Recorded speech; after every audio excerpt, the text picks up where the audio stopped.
Bonjour Michel. Bonjour Marie-Ève. Michel, tu sais que c'est de retour. On va manger On du va poulet. manger du poulet en fin de semaine. Ouais.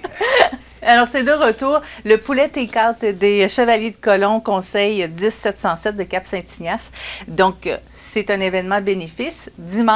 Ce dimanche 24 septembre, il y a le fameux repas de poulet là, qui va être servi. Il faut se procurer sa carte avant auprès des membres des Chevaliers de Colomb de Cap-Saint-Ignace. Alors, pour les intéressés, c'est bon. Bon. Il faut mentionner que les Chevaliers de Colomb reprennent ces argents-là.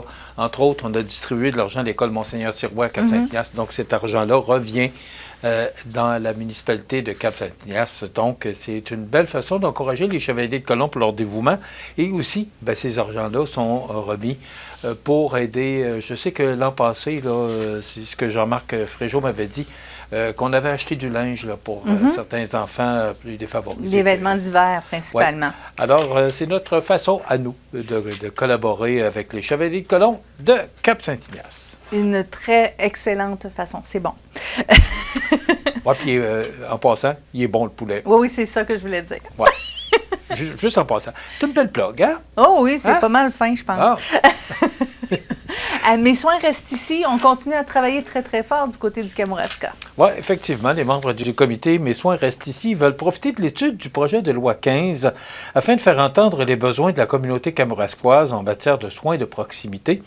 C'est donc pourquoi ils viennent de déposer un mémoire auprès de l'Assemblée nationale du Québec et se sont assurés du soutien du député de Côte-du-Sud, bien sûr, Mathieu Rivet.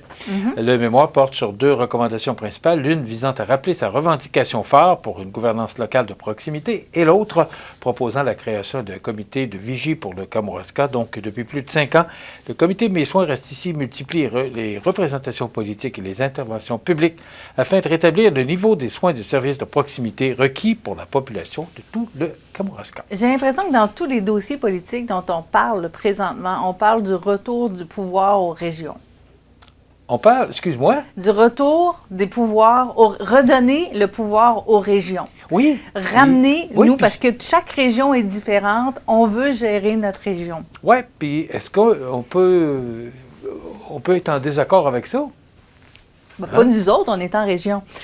C'est ça. Alors, plus on prend nos décisions localement, plus ça rejoint notre population. Alors que quand les décisions se prennent au Zimbabwe, c'est pas pareil. Ça donne pas le même, ça donne pas le même résultat. Ouais, non. Surtout que le Zimbabwe, c'est loin. C'est un peu loin. Il y a plus près de nous une fiesta d'automne qui s'amène, 2e édition du côté de la MRC de Lillet. Oui, effectivement. T'es rendu où, toi, là? Oui, c'est ça. C'est forte de l'édition 2022 à Saint-Pamphile. La MRC de Lillet annonce le retour de l'événement interculturel, la Fiesta d'automne. Elle ne suit pas le... Oui, c'est ça. Elle ne suit pas le rang.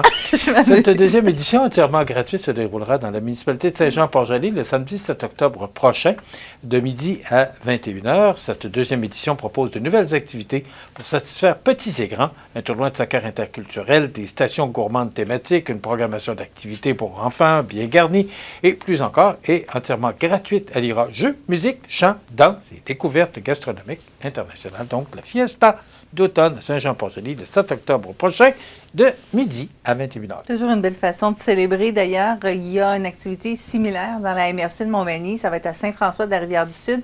Ça devait avoir lieu un peu plus tôt, au mois de septembre. Finalement, ça a été remis le 30 septembre, l'activité.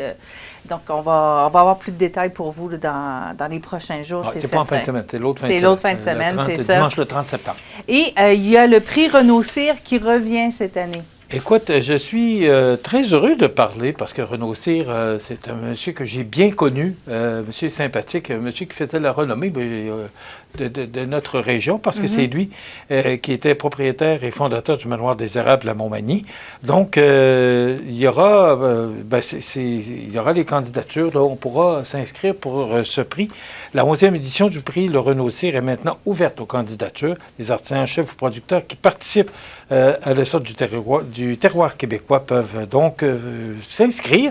Et demain, tu auras Frédéric. Oui, Frédéric Cyr, qui est directeur culinaire du Fermont Le Château, Qui est son garçon. Oui, qui est son garçon et qui gère justement les fameux prix Renault-Ça. Donc, on va avoir plus de détails demain. Aussi, demain, bien sûr, c'est mercredi, chronique culturelle avec Cynthia Lamontagne. Merci, Michel. Bonne journée. Bonne journée, Maria. Bonne journée à tout le monde.